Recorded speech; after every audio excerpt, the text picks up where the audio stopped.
మనకు వెంటనే ఒక డౌట్ వస్తుంది. ఇప్పుడు 2024 కదా, 5000 చిల్లర సంవత్సరాలు, 5124 సంవత్సరాలు. మరి ఎట్లయింది ఆ 3000 సంవత్సరాలు ఎక్కడున్నాయి అంటే, ఈ 3000 సంవత్సరాలు క్రీస్తు పూర్వం కలియుగంలోని సంవత్సరాలే. అంటే క్రీస్తు పుట్టడం అనేది దానికి ముందు శకము అంటే భాగము. ఆయన పుట్టిన తర్వాత ఉన్న భాగాన్ని క్రీస్తు శకమని, ఆయన పుట్టక ముందు ఉన్న భాగాన్ని క్రీస్తు పూర్వం అని మనకు పాఠాల్లోనూ రకరకాల బుక్స్లోనూ ఈ మాటను క్రీస్తు పూర్వం క్రీస్తు శకం అనేది వినే ఉంటాము.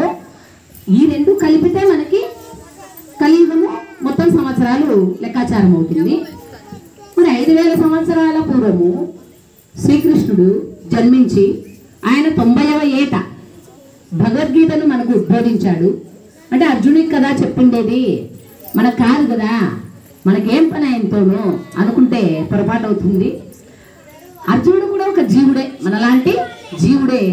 ఎవరి ద్వారానో ఒకరి ద్వారా జ్ఞానం బయటకు రావాలి కాబట్టి ఆనాడు అర్జునుడికి వచ్చిన ఒక అనుమానంతో ఆయన అర్జుని అంటే సమయం వచ్చింది కదా, ఇప్పుడు చెప్తే ఈయన వింటాడు, ఈయన వింటే చెప్పాల్సిన వాళ్ళకి చెప్తాడు, అప్పుడు ప్రజలకు చేరుతుందనే ఉద్దేశంతో ఆయన ఏం చేశాడు అంటే, అర్జునికి అదే యుద్ధ సమయంలో శ్రీకృష్ణుడికి 90వ ఏట, అర్జునుడికి దాదాపుగా 30 సంవత్సరాలు అనుకుంటా. 30 సంవత్సరాల వయసులో యుద్ధానికి వెళ్ళే సమయంలో పక్కకు తీసుకెళ్ళి భగవద్గీతను బోధిస్తాడు. మరి ఆ అవసరం ఎందుకు వచ్చింది అంటే, నేను యుద్ధం చేయను అని కూర్చుంటాడు అనమాట అర్జునుడు. ఎందుకు చేయవు, ఇది విధి నీకు విధించబడిండేది, ఇది నీ కర్మలో యుద్ధం నువ్వు తప్పనిసరిగా చేయాల్సింది, నువ్వు చేయనంటే కుదరదు, కానీ ఈ కార్యం చేస్తే నాకు పాపం వస్తుందని అనుకుంటున్నావు కదా, అంటే యుద్ధం చేయడం వల్ల నా వాళ్ళు, నా తాతలు, చిన్నాన్నలు, పెద్దనాన్నలు, మామగారు, బాబాయిలు వీళ్ళంతా చనిపోతారు, వీళ్ళని చంపడం వల్ల నాకు పాపం వస్తుంది, నేను ఈ కార్యం చెయ్యను, యుద్ధం చెయ్యను అని కూర్చుంటే చేసేదానికి నువ్వెవరు, చేయించేవాడు ఉన్నాడు, ఆయన తప్పనిసరిగా చేయించి తీరుతాడు.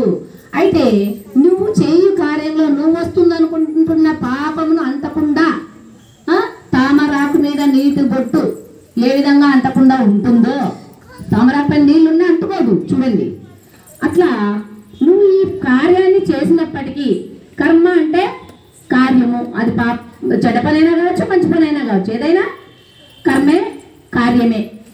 అది ఆ టర్మ్ వచ్చినప్పుడు, అంటే ఆ జరగాల్సిన సమయం వచ్చినప్పుడు జరిగి తీరుతుంది. మరి ఆ విధంగా సమయం వచ్చినప్పుడు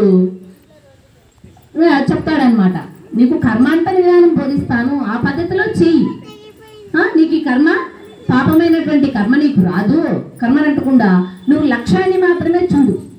ఇప్పుడు ఒక చెట్టులోని పిట్టను కొట్టాలంటే నాకు చెట్లు ఆకులు కనపడుతున్నాయి, కొమ్మలు కనపడుతున్నాయి, చెట్టు అంతా కనపడుతుంది, నేను ఎట్లా కొట్టేది అంటే అవన్నీ కాదు.